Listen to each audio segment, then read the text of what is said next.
Hello friends, good morning. Welcome to my YouTube channel Math Guide by Manoj Kumar. हम लोग आज 20 जनवरी 2021 को शिफ्ट 2 में जो एग्जाम में मैथ एनालिसिस करेंगे उसका जो भी क्वेश्चन होगा आपको 100% रियल होगा। कोई भी क्वेश्चन जो शिफ्ट 1 में छूट गया है वो भी शिफ्ट 2 वाले में कवर करेंगे। तो टोटल लगभग 40 क्वेश्चन के आसपास है, उससे अधिक भी हो सकती है। देखिए पहला question number first, x plus 1/x बराबर 6, तो x square plus 1/x square का मान बताना है। तो आपको रूल पता होना चाहिए कि x प्लस 1/x बराबर अगर जो k है तो x square plus 1/x square क्या होता है, k का स्क्वायर और माइनस 2। तो उसी प्रकार से x प्लस 1/x 6 है तो x square plus 1/x square कितना होगा, 6 का स्क्वायर और माइनस 2, मतलब कितना हो जाएगा 36 माइनस 2, यानी कि आपका आंसर हो जाएगा 34। या इसका बेसिक अगर जो जानना चाहे तो बेसिक भी कुछ नहीं है, इसमें दोनों तरफ क्या कर देते हैं स्क्वायर। तो दोनों तरफ स्क्वायर करेंगे तो क्या हो जाएगा a square plus b square और प्लस 2ab, मतलब 2 इंटू एक्स इंटू 1/x बराबर इधर क्या हो जाएगा 6 का स्क्वायर 36। x से कैंसिल हो जाएगा, प्लस 2 बराबर कुछ तरफ जाएगा तो क्या हो जाता है माइनस 2। तो इस प्रकार से x square plus 1/x square बराबर 36 माइनस 2, तो 34 आपका आंसर होता है। यानी कि ट्रिक भी याद रहना चाहिए और बेसिक भी आना चाहिए। क्वेश्चन नंबर सेकंड देखिए, इसका भी ट्रिक आना चाहिए और बेसिक भी आना चाहिए। तो ट्रिक क्या है, जो पहले देखिए, पहले आपको पता होना चाहिए कि जब भी आपके इस प्रकार से रहे साइन a बराबर कॉस b, मतलब और a प्लस बी इस स्थिति में कितना होता है 90 degree. Sine a plus cos b, तो a प्लस बी बराबर कितना होता है 90 डिग्री। ये आपको याद रहना चाहिए। साइन a बराबर कॉस b, तो a plus b equal to होता है 90 डिग्री। और यहाँ पर a के जगह पर 3 थीटा है और b के जगह पर कितना है थीटा माइनस 6, तो दोनों को जोड़कर कितना होगा 90 डिग्री के बराबर। तो 3 1 4 थीटा माइनस 6 बराबर कितना हो गया 90 डिग्री। माइनस 6 उस तरफ जाएगा तो प्लस 6 हो जाएगा, तो 4 थीटा बराबर कितना हो जाएगा 96 डिग्री। तो थीटा का मान कितना हो जाएगा 24 चौक 96, यानी कि थीटा हो जाएगा 24 डिग्री। ये आपका मेथड है। ऐसा क्यों होता है, जैसे साइन 30 तो कॉस में किसका मान होता है साइन 30 के बराबर, तो 60 का, तो साइन 30 कॉस 60 दोनों 1/2 होता है। तीसरा मेथड देखिए, ये है मतलब एवरेज का। तो एवरेज निकालने का हम आपको एक तरीका बताते हैं, जैसे एग्जांपल 2 4 6 8 हमने लिया, या और भी ले सकते हैं 10 भी। तो इसका एवरेज निकालना है। तो एवरेज निकालने का पहला रूल होता है कि सभी को जोड़ेंगे और जितना संख्या है उतना से भाग देंगे। मतलब इस प्रकार से कि 2 प्लस 4 प्लस 6 प्लस 8 प्लस 10 करेंगे और बटा 1 2 3 4 5 है तो बटा 5 करेंगे। यहाँ पर से जो आंसर आएगा या हल भी कर देते हैं, 4 2 6 6 6 12 8 20 10 30 बटा 5, 30 बटा 5 का मतलब कितना हो गया 6। ये हो गया मेथड फर्स्ट एवरेज निकालने का।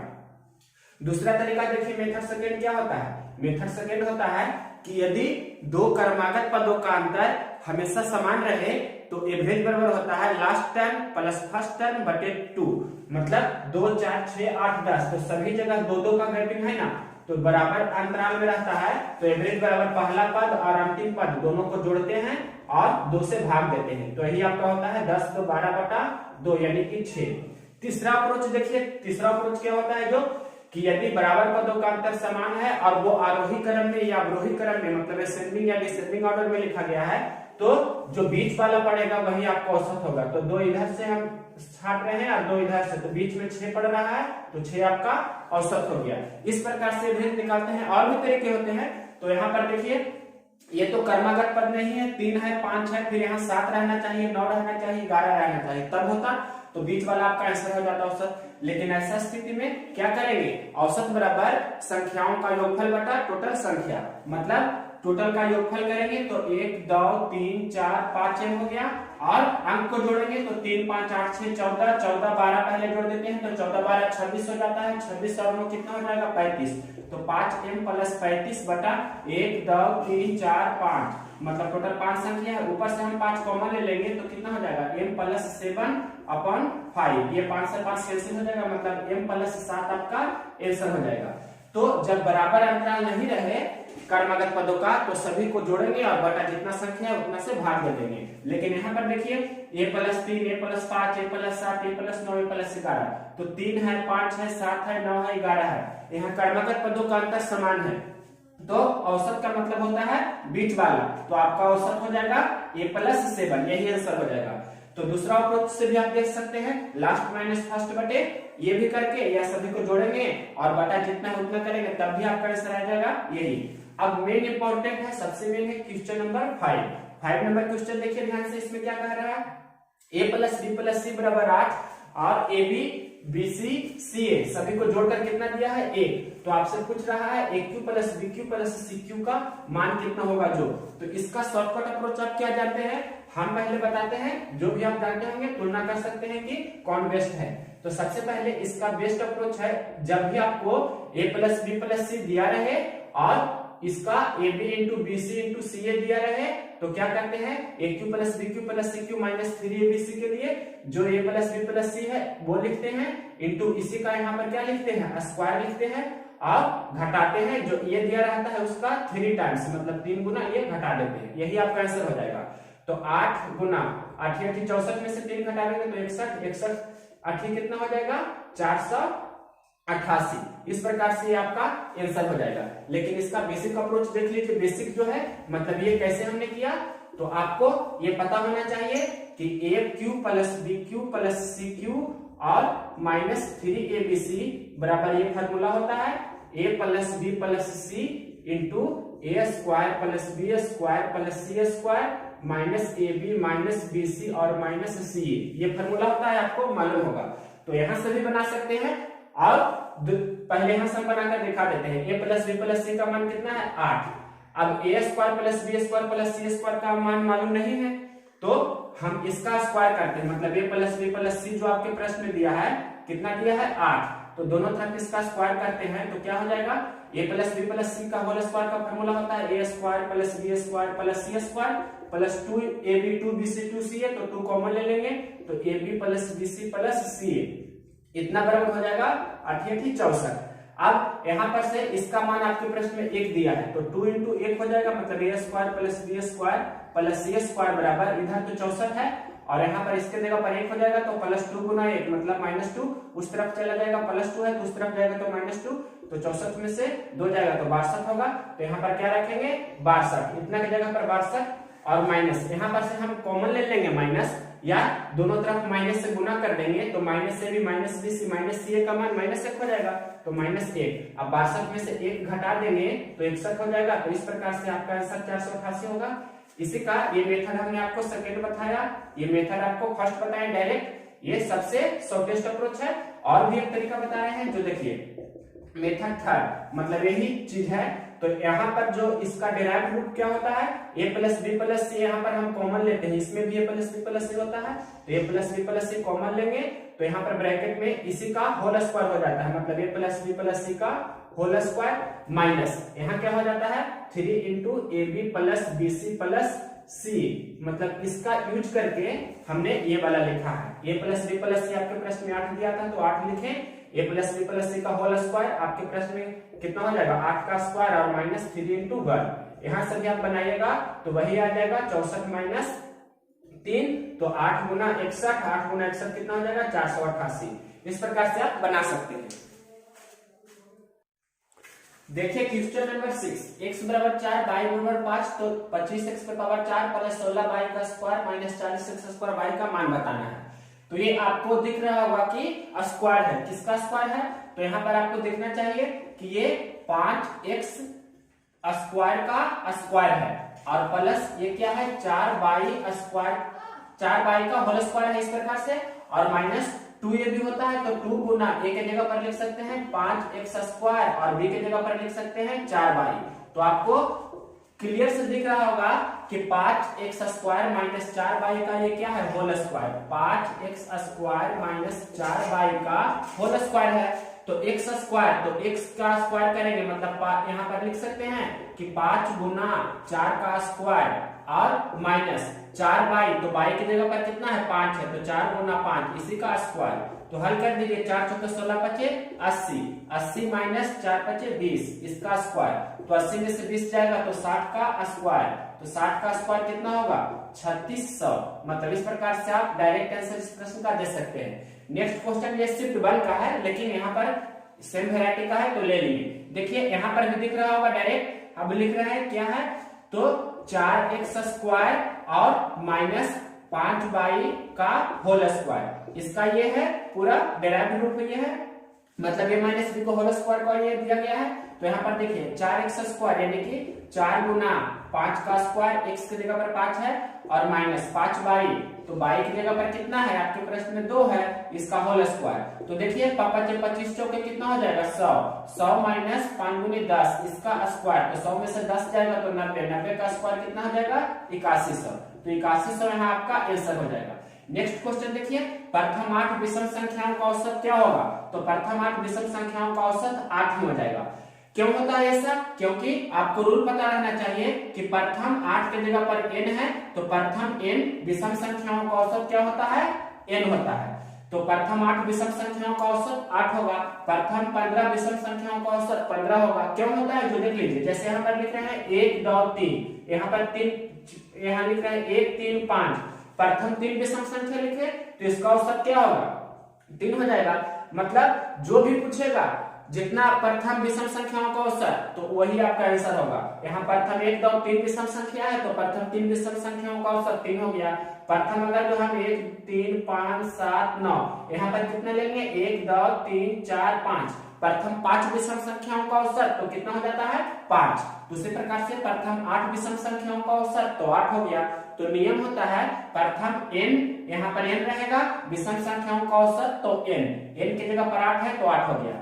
अब नेक्स्ट क्वेश्चन देखिए, प्रथम 10 सम संख्याओं का औसत क्या होगा, तो सम संख्या में क्या होता है प्रथम n सम संख्याओं का औसत होता है n प्लस 1। उसी प्रकार से प्रथम 10 सम संख्याओं का औसत क्या होगा 10 प्लस 1, मतलब कितना हो जाएगा 10 प्लस 1 मतलब 11। इस प्रकार से आपको आना चाहिए। प्रथम 10 सम संख्याओं का औसत क्या होगा 10 प्लस 1 मतलब 11। इसका भी आप बेसिक से देख सकते हैं, बार बार बेसिक बताना ज्यादा ठीक नहीं, लेकिन बोल देते हैं 2 4 6 हमने ले लिया, ये सम संख्या है, तो इसका औसत तो दिख रहा होगा कि 4 है।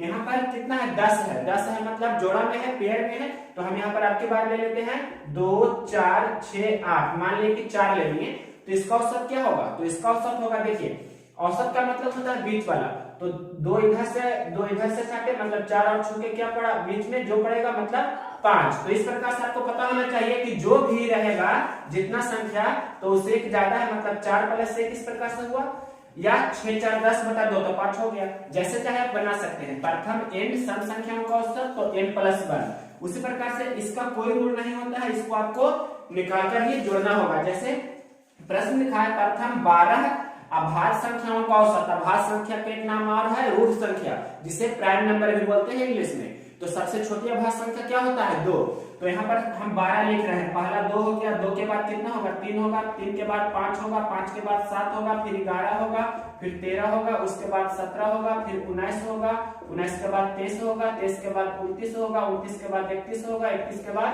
37 होगा। इसी प्रकार से होगा। तो यहाँ पर कितना हो गया 2 2 4 2 6 2 8 2 10 और 2 12 हो गया।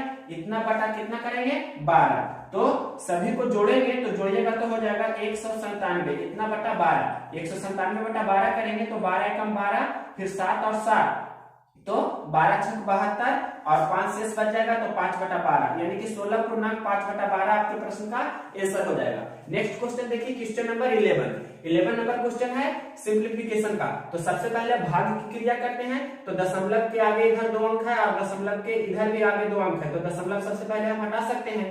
अब कितना हो गया 63 भागा 126। तो यहाँ पर अगर जो हम इसे गुना में करेंगे तो 1 बटा 126 हो जाएगा, तो 63 दूनी कितना हो जाएगा 1 बटा, मतलब इस प्रकार से लिख सकते हैं 63 गुना 1 बटा 126 और गुना 4 प्लस 5 गुना 3, एक लाइन बढ़ा देते हैं तो 63 दूनी 126 और ये 2 दूनी 4, तो इधर तो प्लस की इस तरफ 2 हो गया और इधर 5 या 15, मतलब 2 + 15, तो आपका आंसर हो जाएगा 17। यही आपके प्रश्न का आंसर होगा। नेक्स्ट क्वेश्चन देखिए, क्वेश्चन नंबर 12 नंबर क्वेश्चन क्या है, a बराबर √5 + √3, तो a + 1/a बताइए। तो a तो मालूम है, तो 1/a कितना होगा, 1/a हो जाएगा। इसका परिमेयकरण करेंगे तो कितना हो जाएगा, 1/√5 + √3 तो है ही, और √5 - √3 से हम इसे रेशनलाइजेशन करेंगे तो ऊपर में तो कितना हो जाएगा। ये सबसे पहले आपको समझ में आना चाहिए कि √5 - √3 1 से गुना करेंगे तो इतना होगा, और a + b × a - b, a² - b² तो 5 - 3 यानी कि 2 हो जाएगा। तो ये वाला चीज को हम डायरेक्ट कैसे लिखते हैं, मतलब जो दिया रहता है तो प्लस है तो माइनस लिखेंगे, और ये दोनों का डिफरेंस यहाँ लिखते हैं। हम डायरेक्ट भी लिख सकते थे, लेकिन समझाना था तो हमने इस प्रकार से लिखा। अब दोनों को जोड़ देंगे, दोनों को क्या करना है, जोड़ना है, तो दोनों को जोड़ दीजिए, वही आपका आंसर हो जाएगा। मतलब a + 1/a, इधर हम इसे ब्रेक करके लिख सकते हैं √5/2, और यहाँ पर लिख सकते हैं माइनस क्या, √3/2। इस प्रकार से अलग अलग लिख दिए।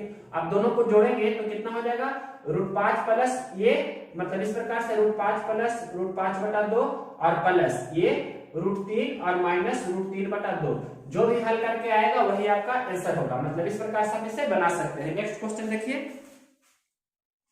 क्वेश्चन नंबर 13 सिंपल है, 12, 15 और 30 का एलसीएम निकालना है। तो क्या होगा, सबसे बड़ी संख्या सबसे पहले सिलेक्ट कर लेंगे 30।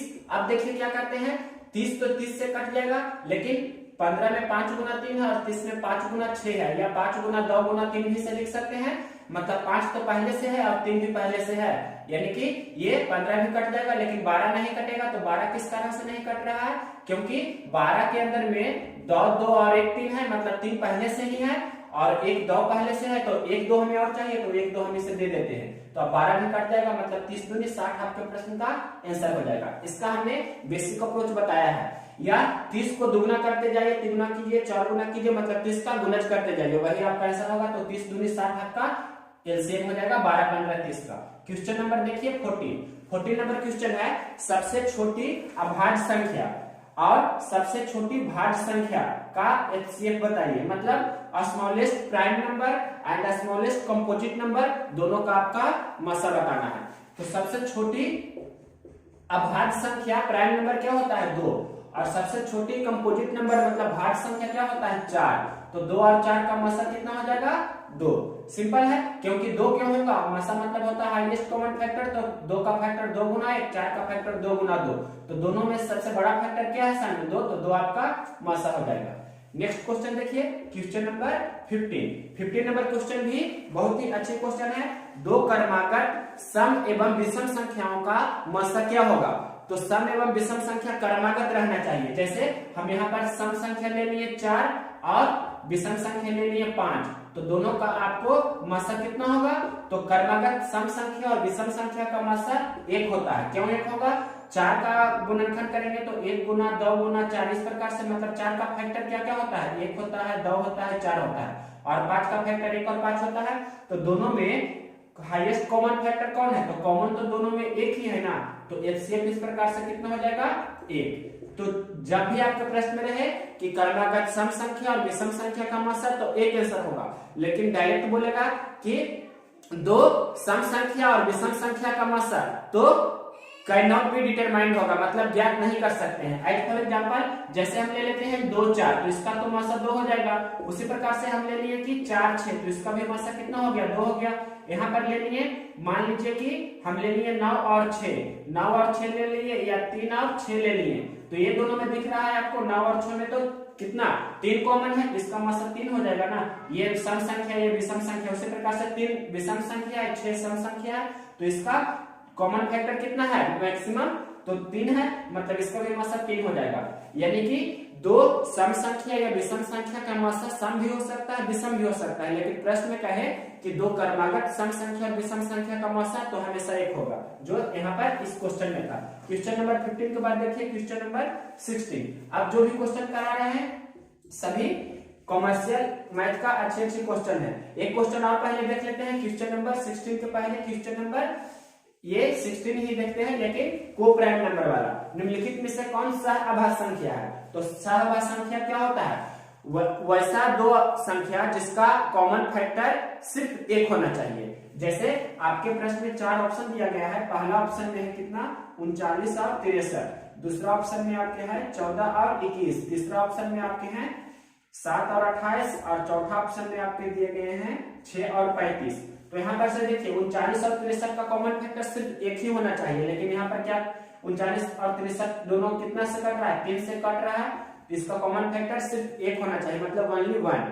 तो ये आपका नहीं हो जाएगा। 14 और 27 का कॉमन फैक्टर 7 हो जाता है, तो ये भी नहीं होगा। 7 और 28 का भी 7 होता है, तो ये भी नहीं होगा। 6 और 35 का कॉमन फैक्टर सिर्फ एक होता है, इस कारण से यही आपका आंसर होगा। मतलब ये तीनों हुआ जो आपका आंसर नहीं हुआ, मतलब सिर्फ 6 और 35। क्यों होगा? तो 6 का फैक्टर करेंगे तो 1 होगा, 2 होगा, 3 होगा, ये 6 होगा। 35 का करेंगे तो 1 होगा, 5 होगा, 7 होगा और खुद 35 होगा। तो दोनों में कॉमन फैक्टर क्या है? 1 है, तो 1 ही आपका इस प्रकार से होना चाहिए। मतलब दो संख्याओं का अगर जो मासा 1 है तो वो दोनों संख्याएं क्या होती है? सहभाज्य संख्या, को प्राइम नंबर। तो ये 6 और 35 क्या है? को प्राइम नंबर, इंग्लिश में बोले तो सह अभाज्य संख्या। क्वेश्चन नंबर देखिए 17 नंबर क्वेश्चन। एक किसी काम को 20 दिन में भी 24 दिन में करते हैं, दोनों मिलकर 10 दिन तक काम करते हैं, फिर एक काम छोड़ देते हैं, तो शेष बचे काम को भी कितने दिनों में करेंगे? मतलब एक किसी काम को कितना दिनों में करता है? 20 दिन में, और बी उसी काम को 24 दिनों में करता है, बी 24 दिनों में करता है। इतना प्रश्न में लिखा है। दोनों मिलकर 10 दिन काम करते हैं, फिर एक काम को छोड़ देता है, तो शेष बचे काम को भी कितना दिनों में करेंगे? तो सबसे पहले 20 और 24 का आपको क्या निकालना होगा? एलसीएम। तो टोटल वर्क हो जाएगा, तो एलसीएम 20 और 24 का निकाल लीजिए, तो कितना हो जाएगा? 120 हो जाएगा आपका एलसीएम। तो 20 छक 20 से ये 6 के क्षमता से काम करेगा, ये 5 के क्षमता से काम करेगा। तो दोनों मिलकर 10 दिन तक काम किया है, तो 6 और 5 11 के क्षमता से दोनों मिलकर कितना काम करेगा? 10 दिन। तो 11 दिन 73 से, मतलब 110 काम कर दिया है। 110 काम दोनों मिलकर कर दिया है। तो शेष काम कितना बचा? तो टोटल काम था, ये था 120 था एलसीएम जो कुल काम था। तो 120 में से आप 110 घटा देंगे तो शेष काम कितना बचा? 10 काम बचा। तो अब एक चला गया तो बचा सिर्फ बी। तो बी 5 के क्षमता से 10 काम को कितना दिन में करेगा? तो 5 से डिवाइड कर देंगे, यानी कि 2 दिन में। इस प्रकार से आपका ये आंसर हो जाएगा। क्वेश्चन नंबर 17 के बाद देखिए क्वेश्चन नंबर 18 नंबर क्वेश्चन है। यदि 144 और 24 का मासा बराबर है 10 पी प्लस 4 के, तो पी का मान बताना। इस प्रकार से लिखा है HCF of 24 and 144 is equal to 10p plus 4। इस प्रकार से आपके प्रश्न में दिया है 10p प्लस 4। तो find the value of p का मान निकालना है आपसे। हम मतलब p का मान आपसे पूछ रहा है। तो 24 और 144 का मासा कितना होगा? तो 24 का सबसे बड़ा फैक्टर 24 खुद है और 144 में 24 भी है, तो ये दोनों का मासा तो 24 हो जाएगा। तो और यहाँ पर से 10p प्लस 4, तो 24 में से 4 घटाएंगे तो 20 बराबर हो जाएगा 10p। और यहाँ से अब 1 0 से 1 0 कैंसिल कर देंगे, यानी कि p का मान कितना हो जाएगा? 2। इस प्रकार से आप इसे बना सकते हैं। नेक्स्ट क्वेश्चन देखिए, क्वेश्चन नंबर आपका नेक्स्ट 19 नंबर क्वेश्चन है। यहाँ पर 40 का घनमूल लिखा है, इसका परिमेयकारी गुणक मतलब रेशनलाइजेशन फैक्टर। तो इसका सबसे रेशनलाइजेशन फैक्टर कैसे निकालते हैं? तो सबसे पहले यहाँ पर 40 को ब्रेक कर देंगे 8 गुना 5 में, तो 8 का घनमूल तो 2 हो जाएगा, तो 2 लिखेंगे। लेकिन 5 का घनमूल नहीं होगा, तो इसे क्यूब रूप में इस प्रकार से रहने देंगे। अब यहाँ पर इसे हम ब्रेक करके इस प्रकार से लिख सकते हैं 2 गुना 5 पे पावर 1/3। 5 का घनमूल को लिखेंगे 5 पे पावर 1/3।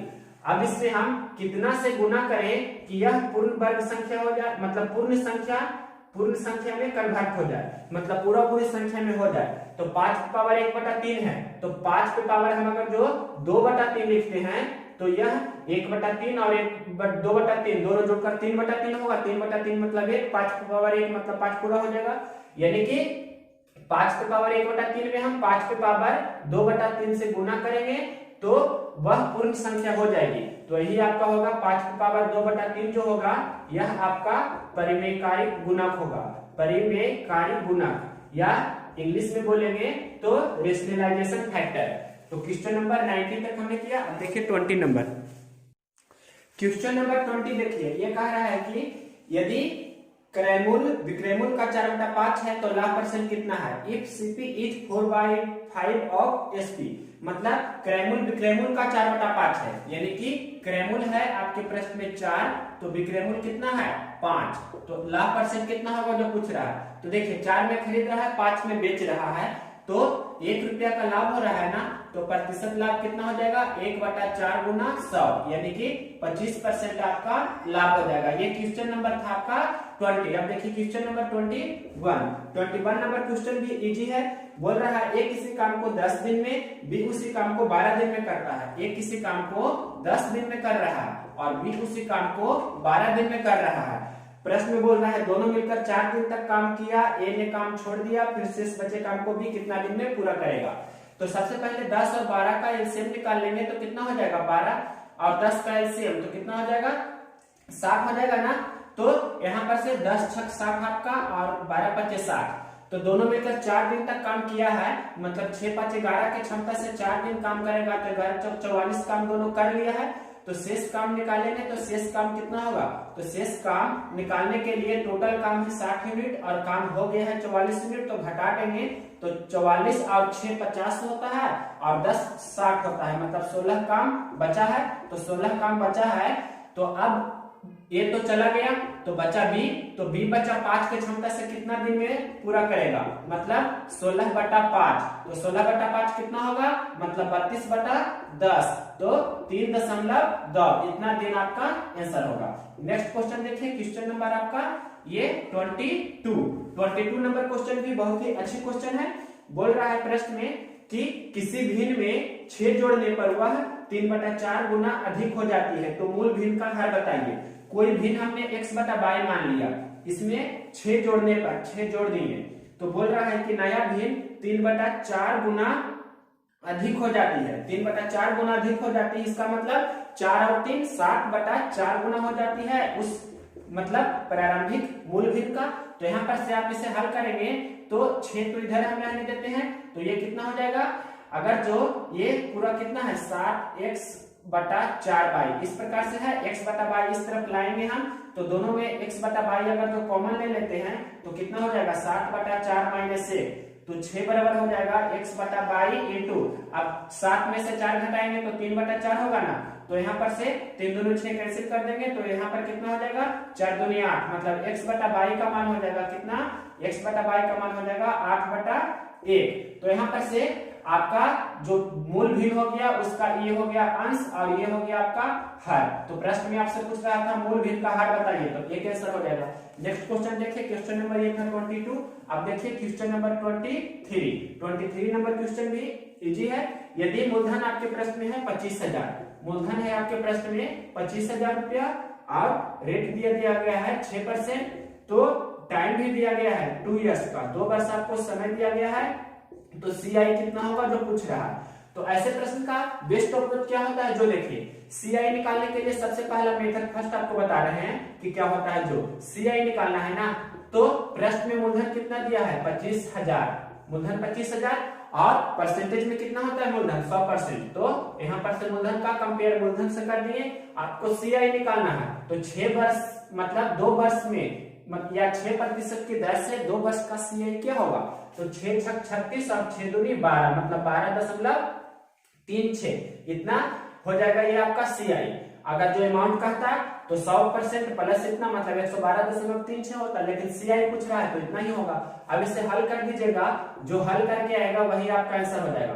तो गुना भी कर देते हैं, तो गुना कीजिए तो 1 0 पहले से हो जाएगा, 25 छक 150 बाकी 15, उसके बाद 25 दिया 75, 75 और 15, 75 5 80 10 90, फिर बाकी कितना हो जाएगा 9 और 25 दूनी 50 और 9, 50 और 9 कितना हो जाएगा 59, फिर बाकी 5 और 25 से कम 25 और 5, 25 और 5 कितना हो जाएगा 30। तो इस प्रकार से एक दशमलव बैठा देंगे, मतलब इतना आपका आंसर हो जाएगा कितना, ये तो हमने बकाया लिखा था, जो भी आपका ये आंसर हुआ, इसमें भी आपका कितना 3090, ये आपका फाइनल आंसर होगा। इसका सेकंड अप्रोच देखिए, ये मेथड फर्स्ट हमने आपको बताया, मेथड सेकंड क्या कहता है, जो देखिए मेथड सेकंड 6% दर दिया है, दर कितना दिया है 6%, तो इसे 6/100 लिखेंगे, अगर जो कैंसिल कर देंगे तो 3/50 होगा, मतलब 2 वर्ष में निकालना है ना, तो 50 है, 3% की दर से बढ़ रहा है, तो पहले 50 था, फिर 3 वर्ष मतलब 3 ब्याज बढ़ेगा तो 50 3 53 हो जाएगा। ये मूलधन होता है, ये अमाउंट होता है।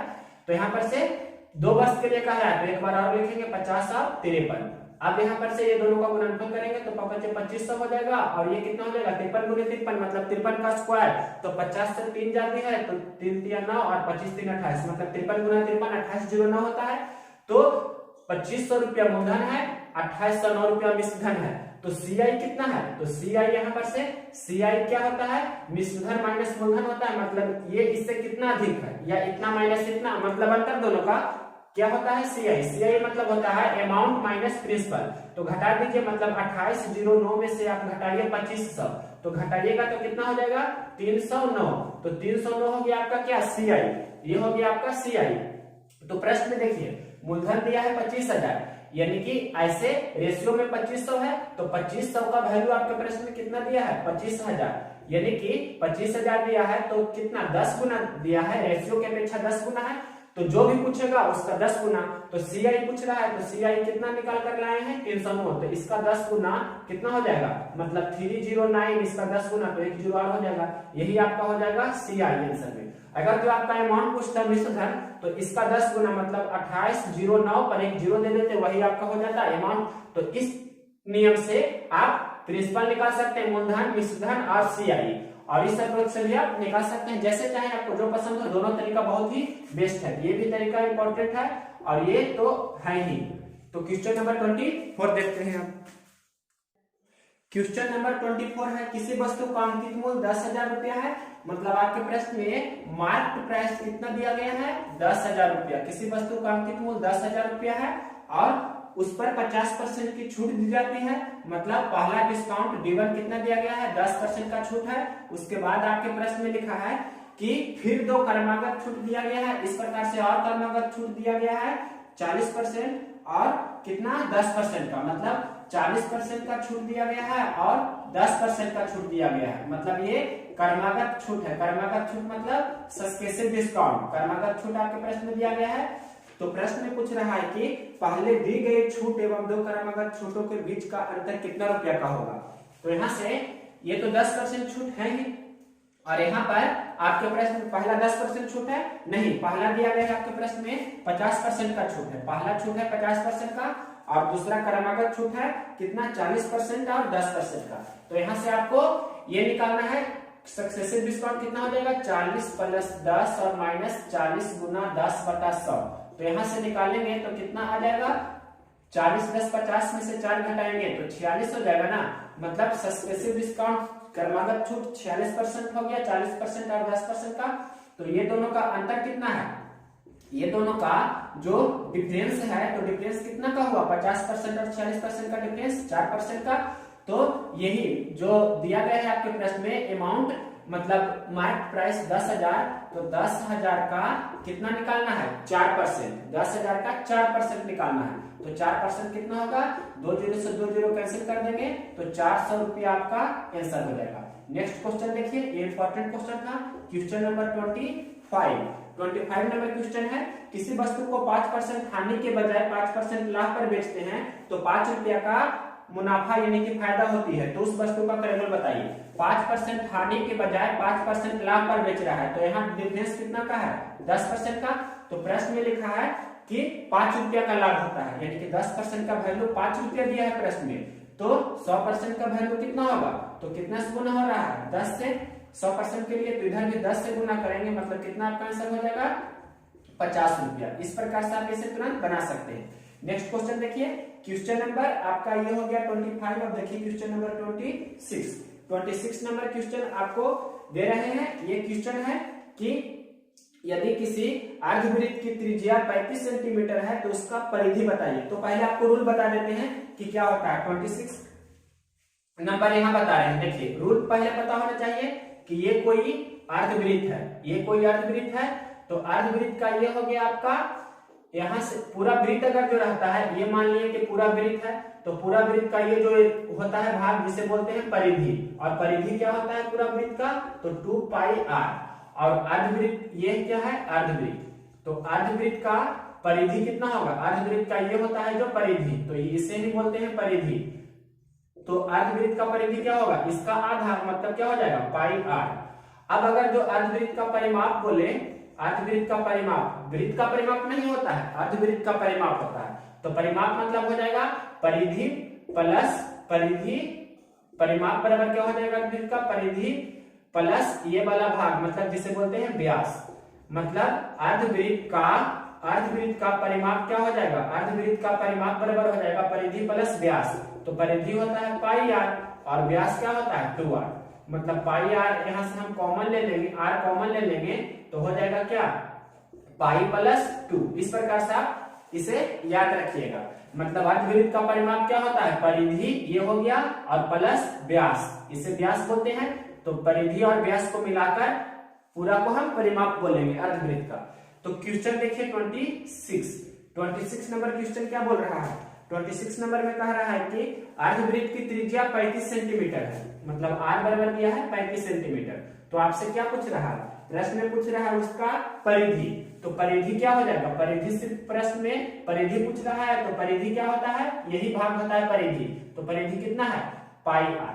पाई आर का मतलब हम बोल सकते हैं पाई का मान 22/60, आर का मान 35, तो 7×5 = 35, तो 2×5 से 110 सेंटीमीटर हो गया परिधि। लेकिन नेक्स्ट क्वेश्चन नंबर 27 इसने पूछ रहा है, यही क्वेश्चन है, आर 35 है अर्धवृत्त का और परिमाप आपसे पूछ रहा है। तो परिमाप क्या होता है, परिमाप होता है परिधि प्लस व्यास। परिमाप बराबर किसी भी अर्धवृत्त का परिमाप बराबर होता है ये परिधि और इस व्यास को मिला देंगे।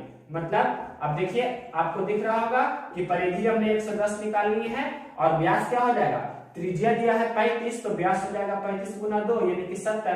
तो 110 और 70 कितना हो जाएगा, 180 सेंटीमीटर। यहाँ पर आपको ध्यान रखना इंपॉर्टेंट क्वेश्चन है, क्वेश्चन नंबर 26 एंड 7। 28 नंबर अब क्वेश्चन देखते हैं। 28 नंबर क्वेश्चन, ये सारे क्वेश्चन हमने पहले ही करा दिया है, x + 1/x = 6।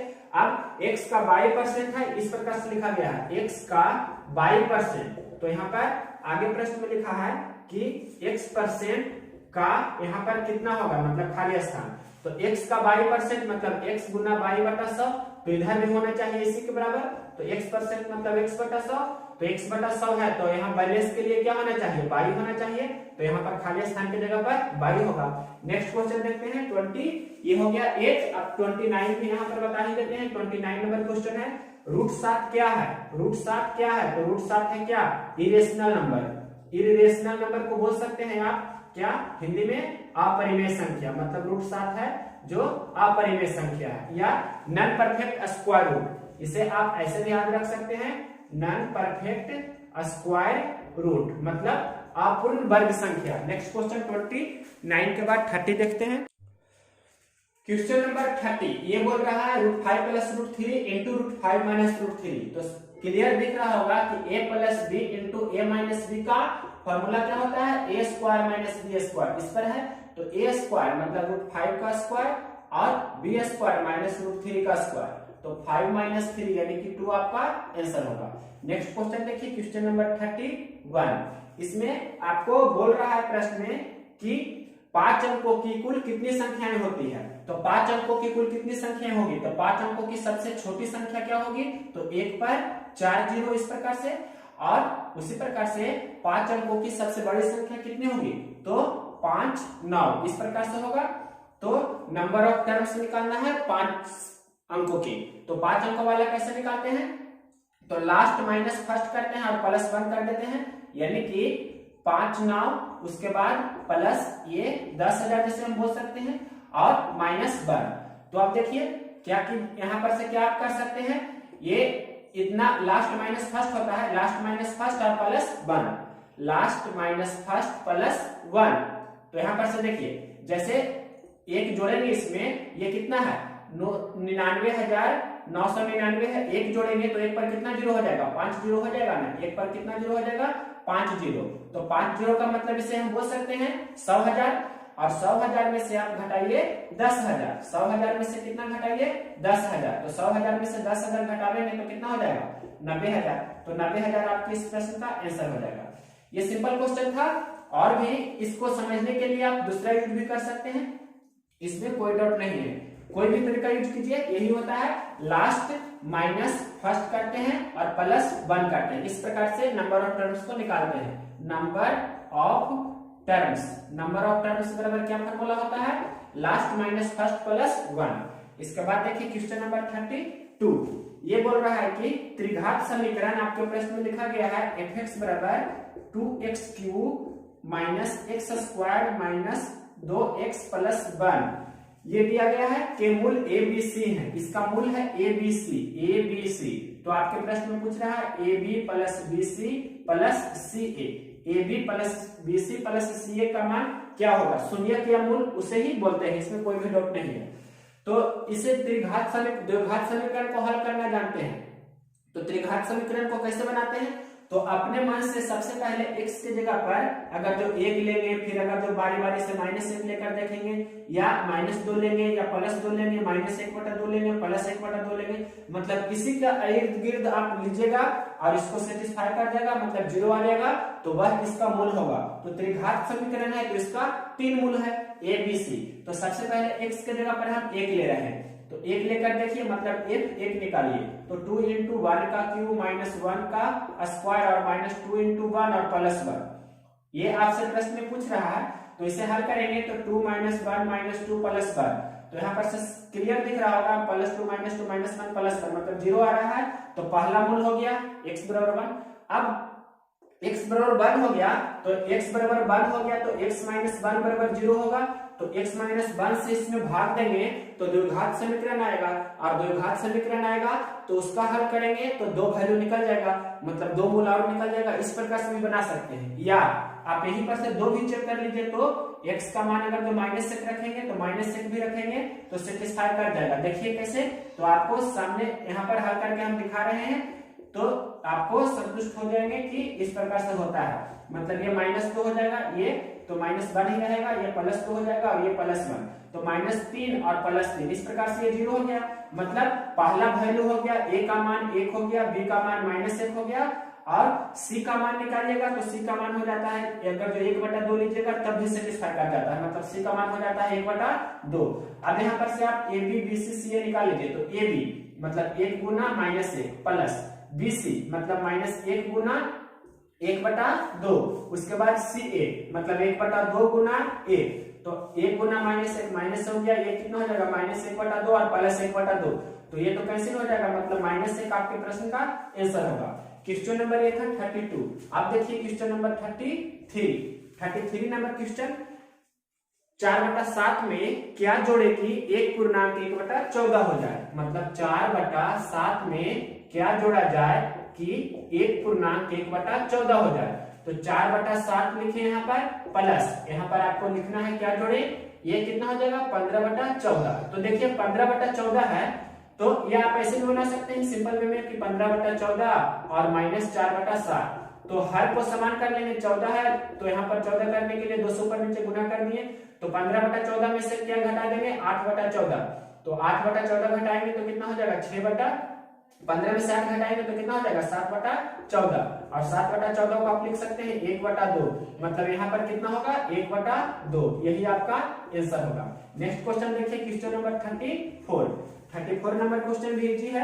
600 मीटर लंबी ट्रेन 200 मीटर लंबे प्लेटफॉर्म को 72 किलोमीटर प्रति घंटा की चाल से कितने समय में या कितनी देर में पार कर जाएगी। तो कोई ट्रेन पुल को या दूसरे रेलगाड़ी को या खंभा को पार करेगी तो रेलगाड़ी की अपनी लंबाई होगी। कोई रेलगाड़ी किसी खंभा को, सिग्नल को या व्यक्ति को या पेड़ को पार करेगी तो रेल की अपनी लंबाई की गिनती होती है, और कोई रेल किसी पुल को, दूसरे सुरंग को या दूसरे रेलगाड़ी को इत्यादि को पार करती है तो रेलगाड़ी की लंबाई और उस पुल की लंबाई, खंभा की लंबाई नहीं, पुल की लंबाई और रेलगाड़ी की लंबाई दोनों जुड़ता है।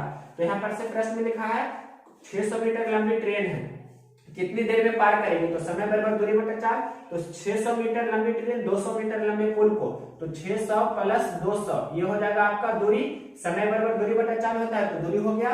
दूरी में रेलगाड़ी की लंबाई और पुल की लंबाई दोनों को जोड़ दिए, और 72 किलोमीटर प्रति घंटा आपके प्रश्न में लिखा है चाल, तो इसे हल कर देंगे, आपका आंसर हो जाएगा। तो 6 और 2 मतलब कितना हो जाएगा 800 मीटर, और 72 किलोमीटर प्रति घंटा को मीटर प्रति सेकंड में बदलेंगे 5/18 से गुना करके। तो यहाँ पर से 18 चौक 72 और 5 चौके 20 हो गया। ये कितना हो गया 5 चौके 20, तो 20 चौके 80 होता है, मतलब 40 बार में कैंसिल हो जाएगा, तो मीटर से मीटर में कैंसिल हो जाएगा, सेकंड ऊपर जाएगा, मतलब 40 सेकंड आपके प्रश्न का आंसर होगा। क्वेश्चन नंबर देखिए 35 नंबर क्वेश्चन है, यदि अंकित मूल्य को क्रय मूल्य से 40% अधिक अंकित करते हैं और 20% की छूट देते हैं तो लाभ कितना परसेंट होगा। क्रय मूल्य, अंकित मूल्य को क्रय मूल्य से 40% अधिक अंकित करते हैं, तो यहाँ पर से हम क्रय मूल्य को 100 मानते हैं, तो अंकित मूल्य कितना परसेंट अधिक अंकित कर रहे हैं 40%, तो अंकित मूल्य हो जाएगा 140। प्रश्न में बोल रहा है 20% का डिस्काउंट, तो विक्रय मूल्य कितना होगा। 20% का डिस्काउंट का मतलब क्या समझे कि 10% डिस्काउंट देंगे मतलब 14 रुपया छोड़ रहे हैं, 20% डिस्काउंट देंगे मतलब कितना 28 रुपया छोड़ रहे हैं। तो 140 में से 128 घटा दीजिए, 140 में से 28 घटा दीजिए, मतलब 20% डिस्काउंट मतलब 28 रुपया घटा रहा है, तो 140 में से 28 घटाइएगा तो 112 होगा। तो 100 रुपये में खरीद रहा है, 112 में बेच रहा है, यानी कि 12% का लाभ हो रहा है। जैसे चाहे बना सकते हैं, इसका फॉर्मूला भी होता है, ये CP बटा MP बराबर यहाँ पर लिख सकते हैं 100 प्लस डिस्काउंट का परसेंट, और नीचे 100 प्लस प्रॉफिट का परसेंट, इसका भी यूज कर सकते हैं। क्वेश्चन नंबर 35 के बाद देखिए 36। क्वेश्चन नंबर देखिए 36, x प्लस 3 का होल क्यूब में x का कोफिशिएंट गुणांक क्या होगा जो। तो a प्लस b का होल क्यूब जानते हैं क्या होता है, a cube plus b cube plus 3a square b, उसके बाद क्या होता है प्लस 3ab स्क्वायर, इस प्रकार से होता है। तो a तो x स्क्वायर का गुणांक हो जाएगा ना, तो x का गुणांक यही वाला होगा, मतलब 3 3 9 27, x मतलब x का गुणांक कितना है 27, तो आपका आंसर हो जाएगा कितना 27। इस प्रकार से आप इसे बना सकते हैं। ये क्वेश्चन नंबर था आपका 36। अब देखिए क्वेश्चन नंबर 37, एक टंकी में 3 नल लगा है ABC, ए उस टंकी को 5 घंटा में भरता है और बी 6 घंटा में भरता है। ए भरता है 5 घंटा में, बी भरता है उसी टंकी को 6 घंटा में, और सी है जो 30 घंटा में खाली कर देता है, उस टंकी को 30 घंटा में खाली कर देता है। यदि तीनों नल को खोल दें तो उस टंकी को कितने देर में भरेगी, मतलब तीनों को एक साथ खोलेंगे तो ये एलसीएम होगा कितना 30 हो जाएगा एलसीएम, मतलब 30 यूनिट हमें भरना है, या 30 लीटर टंकी में पानी भरना है। तो ए कितना के क्षमता से 6 के क्षमता से भरेगा, भरने वाला है, तो प्लस बी 6 5 30 या 5 6 30 मतलब 5 के क्षमता से भरेगा, और ये 30 से कम 30 1 के क्षमता से खाली करेगा। तीनों को मिला देंगे तो मिलाएंगे तो कितना हो जाएगा 6 प्लस 5 माइनस 1, तो 6 5 11 में से 1 घटाएंगे 10, मतलब 10 के क्षमता से भरेगा। तो तीनों मिलकर 10 के क्षमता से 30 लीटर पानी भरना है, तो कितना देर में भरेगा, तो 3 घंटा समय लगेगा। H फॉर आवर्स, मतलब H को घंटा लिखते हैं, मतलब इंग्लिश में इसे आवर्स बोलते हैं, आपको समझना होगा। ये क्वेश्चन नंबर था 37।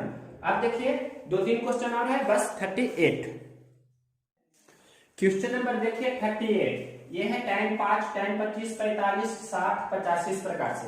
तो आप जानते हैं एक रूल कि tan A into tan B बराबर, यहां पर लिख देते हैं tan A into tan B बराबर, अगर जो 1 है तो A और B जोड़कर कितना होता है 90 डिग्री, ये आपको पता होगा। तो यहाँ पर से tan 5 के साथ 90 85 हो रहा है, इसका मतलब 1 हो गया, 25 के साथ 65 हो रहा है, इसका मतलब 1 हो गया, और tan 45 खुद 1 होता है, मतलब 1 गुना 1 गुना 1, तो आपका आंसर कितना हो जाएगा 1। tan A into tan B बराबर 1 होता है, तो A और B जोड़कर दोनों 90 डिग्री होना चाहिए। इस कंसेप्ट का यूज करके cot A into cot B बराबर भी 1, ये cot में दिया रहेगा तभी आंसर 1 ही होगा।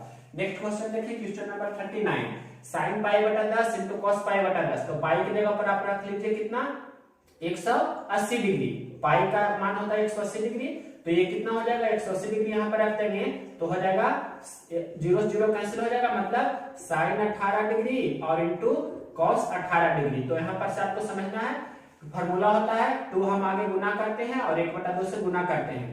2 sin A into cos B क्या होता है sin 2A होता है, मतलब यहाँ पर लिख सकते हैं sin 2 गुना 18, तो हम डायरेक्ट आंसर दे सकते हैं कितना हो गया sin 36 डिग्री, मतलब sin 36 डिग्री का आधा ही आपका इस प्रश्न का आंसर होगा।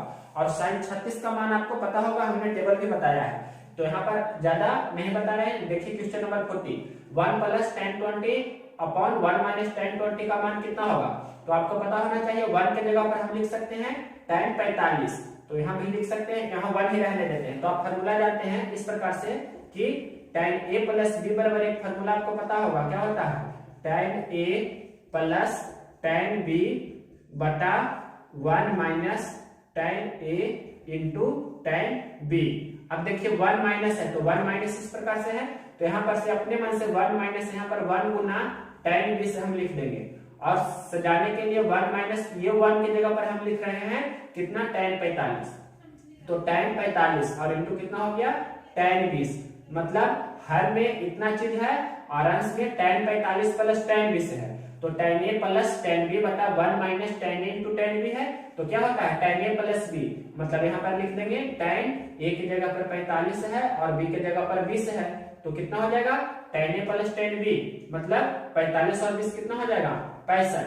तो यहाँ पर से tan 65 डिग्री, तो यहाँ पर बराबर में आपके अगर जो दिया रहता tan थीटा, तो थीटा का मान 65 हो जाता, या डायरेक्ट tan 65 डिग्री आपका आंसर होगा।